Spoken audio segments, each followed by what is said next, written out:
রে ভাই, অনলাইনে তো দুই বান্ধবীর খোঁচাখুচি যেন কমছেই না। একের পর এক খোঁচা মেরে একজন আরেকজনকে কথা বলেই যাচ্ছে। এবার মিম তানিশা আর নাজিমকে উদ্দেশ্য করে লিখেছেন, তারপর এইসব মানুষদের আমি ঘৃণা করি, যাদের আমি যাওয়ার কথা শুনলে কান্না করে দিতাম, আর এখন তাদের কথা শুনলে আমার ঘৃণা চলে আসে। এমনই কথা বললেন মিম তানিশা আর নাজিমকে উদ্দেশ্য করে। একটা সময় এই মেয়েটা ভীষণ পরিমাণে ভালোবাসতেন নাজিমকে আর তানিশাকে, দুজনকে আগলে রাখতেন, কতই না যত্ন করেছিল তানিশাকে। অথচ তানিশা আর নাজিম কত বড় বিশ্বাসঘাতকতা করলো, ভালোবেসে বিয়ে করেছিল, কিন্তু 2 মাসও সংসারটা ভালোভাবে করতে পারলো না, শুধুমাত্র তৃতীয় ব্যক্তির জন্য।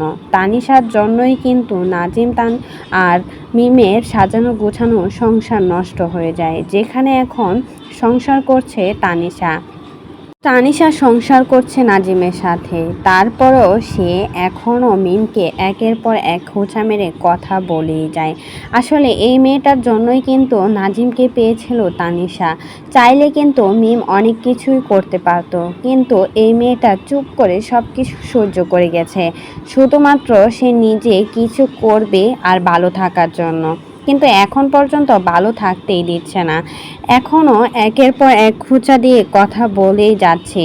3 বছরের মতো হয়ে গেছে তারা আলাদা হয়ে গেছে, কিন্তু এখনও একজন আরেকজনের পিছু ছাড়ছেই না, একজন আরেকজনকে খোঁচা মেরে কথা বলেই যায়। বেশ কিছুদিন ধরে অনলাইনের মাঝে তাদের ঝামেলা লেগেই আছে, পুরোপুরি সতীনের মতো ঝগড়া করছে অনলাইনে দুজন মিলে, একজন আরেকজনকে খোঁচা দিয়ে কথা বলে।